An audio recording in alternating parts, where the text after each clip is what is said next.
Estoy contenta de recibirles nuevamente en CMQ Televisión. El día de hoy les presentamos un resumen de las actividades que realizó el Colegio Mexiquense en la 6ª Feria Internacional del Libro de las Universitarias y los Universitarios, la Filuni, organizada por la Universidad Nacional Autónoma de México. En esta ocasión se presentaron Entre el desamparo y la incertidumbre, Desplazamiento forzado interno en México, una obra coordinada por el doctor José Antonio Álvarez Lobato, la doctora Luz María Salazar y la doctora Morna MacLeod. Aquí tienen un resumen de la presentación.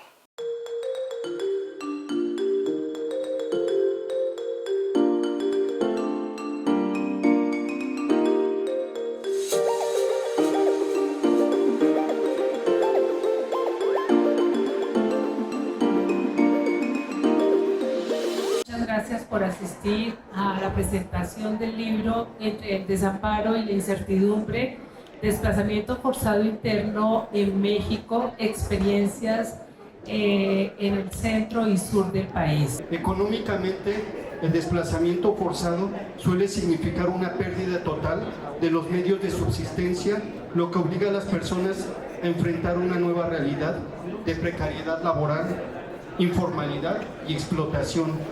La obra también examina cómo estas dinámicas perpetúan la pobreza y la desigualdad, generando ciclos de exclusión que son difíciles de romper. Un aspecto crucial que el libro aborda con particular sensibilidad es la perspectiva de género en el desplazamiento interno forzado. Las mujeres, niñas y adolescentes se encuentran entre los grupos más afectados por este fenómeno, enfrentando riesgos específicos como la violencia sexual, la explotación laboral y la trata de personas. El libro destaca cómo el desplazamiento exacerba las desigualdades de género y cómo las respuestas institucionales a menudo ignoran o minimizan las necesidades específicas de las mujeres desplazadas. Este libro pues es producto de un rato ya que llevamos platicando, digamos, y reuniéndonos de forma continua, ¿no? Y de una manera también, digamos, siempre muy constante, ¿no? Y bueno, tengo que agradecer justamente pues a Luzma y a Morna, ¿no? Porque pues entre ellas dos le han dado, digamos, como cabida al seminario, ¿no? Interinstitucional permanente de desplazamiento forzado interno. Y entonces, bueno, como les digo, es el producto de varios años de reflexión colectiva. Y bueno, evidentemente los capítulos que son individuales, pero lo que quiero, digamos, un poco dar a entender es que, como lo decía el colega, pues es un texto integral, ¿no? Es decir, entonces creo que vamos a poder tener una panorámica muy grande y muy importante sobre diversas, digamos, problemáticas que hay y que justamente sí está muy focalizado en el centro, ¿no? Y sur del país. Es un libro que, como bien lo mencionaba Libertad, uno lo tiene que leer. Es un libro muy amplio que reúne a diversos investigadores, pero sobre todo complejiza desde diferentes ángulos el desplazamiento forzado interno. Cuando hablamos de desplazamiento forzado interno, hablamos de todas las personas que no han cruzado ninguna frontera internacional y que permanecen dentro de nuestro país, es decir, son mexicanos y mexicanas que por diversas circunstancias han tenido que abandonar su lugar de origen.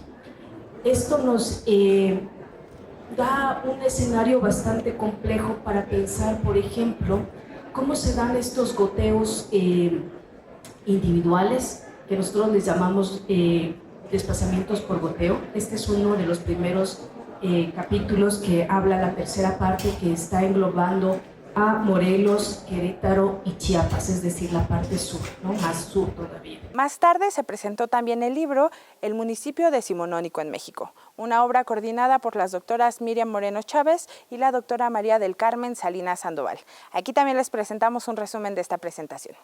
Les damos la bienvenida a las actividades de presentación de libros del Colegio Mexiquense. Bueno, me complace estar en esta mesa moderando la presentación del libro El municipio decimonónico en México, formación institucional, procesos políticos y prácticas sociales, coordinado por las doctoras Miriam Moreno Chávez y María del Carmen Salinas Sandoval. Gracias por acompañarnos. Tocaré alternativamente contenidos del libro que hoy quisiera ayudar a reseñar y a difundir el municipio decimonónico en México. La Constitución, la elaboración de la Constitución de Cádiz de 1812, que tiene varias características y yo querría destacar tres.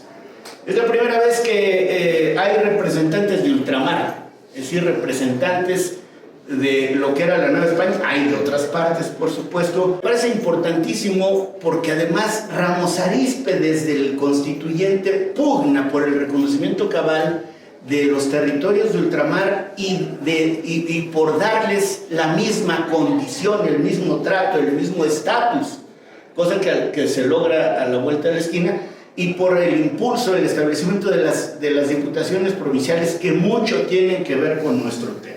El segundo asunto, se establece, y hoy parece moneda de cuño corriente, pero entonces fue una locura, decir en la Constitución que la soberanía radica en la nación. En consecuencia, decir que la soberanía radicaba en la nación, con toda la pugna del momento que versaba sobre si era en la nación o en el pueblo. Esto impacta importantemente. No hay una transformación mecánica de los antiguos cabildos en los nuevos ayuntamientos constitucionales, que, bueno, se prevén como la organización, la base de la organización política, administrativa, territorial. ¿Qué otras cuestiones vale la pena destacar como norma paraguas? Déjenme frasearlo así. La Constitución de Apatzingán de 1814, la Constitución de Cádiz es de 12, se aplica en la Nueva España, se promulga y se aplica. La Constitución de Apatzingán acaba por convertirse en un documento con un gran contenido filosófico, jurídico, social, pero algunos cuestionan su vigencia porque se promulga justamente en territorio de lo que hoy es Michoacán, y se dice, por quienes postulan esta idea, que tiene vigencia en el territorio bajo el dominio insurgente. Y hay de algún modo la Junta de Zitácuaro, el Tribunal de Ario y el Congreso que sesiona en Apatzingán. Es decir, los tres clásicos poderes en los que se divide el ejercicio del poder público tenían una importante presencia. Me gustaría primero compartirles cómo surge esta obra, este trabajo colectivo que tengo el gusto de coordinar con la doctora Carmen Salinas. Comienza este proyecto con la organización de un coloquio que llevamos a cabo en el Colegio Mexiquense. Este coloquio fue en el 2021. Ustedes recordarán un periodo en el que estaba la situación muy complicada, los archivos cerrados.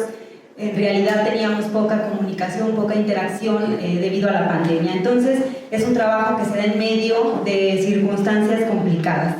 Y bueno, nos dimos a la tarea de organizar este coloquio que llamamos el municipio decimonónico a la luz de los 200 años de la consumación de la independencia, que tenía como objetivo pues revisar un poco cuál había sido el papel de los ayuntamientos en este proceso de independencia, ¿no? Un poco entender cuál había sido el papel de los ayuntamientos en la Constitución garitana, en las formas de gobierno, en los proyectos educativos, en los procesos de secularización que se habían dado en el siglo XIX. Y entonces, bueno, se llevó a cabo toda una reflexión sobre el ejercicio político, pero también sobre el ejercicio social de esta institución. Y entonces, bueno, creo que una de las grandes aportaciones o de las cosas que sobresalen de este intercambio académico fue rescatar la interacción que llegó a tener los gobiernos municipales con actores e instituciones de diversa índole, ¿no? Entonces se destacan, por ejemplo, en la obra, el Consejo Electoral Mexicano, las diputaciones provinciales que ya mencionaba el doctor Camacho, los poderes legislativo y ejecutivo local, las relaciones pues, que se habían mantenido con estos poderes locales, con los jueces locales, con los jefes de paz, con los jueces de paz, el Poder Judicial y desde luego con las instituciones educativas. Si le ha interesado alguno de estos dos títulos que se presentaron en Filuni, le recomendamos que visite nuestro portal en www.cmq.edu.mx. Ahí tenemos nuestra librería virtual y puede solicitarlos con entrega a domicilio. Pero además puede visitar Santa Cruz de los Patos en Sinacantepec, sede principal del Colegio Mexiquense, en donde en próximas fechas, del 23 al 27 de septiembre, se realizará la 15ª Feria del Libro de las Ciencias Sociales y las Humanidades. Todo el programa puede consultarlo a través de nuestras redes sociales, Facebook, Instagram, X y YouTube. Y si desean conocer más acerca de las novedades editoriales, les sugerimos también suscribirse a nuestro canal de YouTube. Nos vemos en la próxima.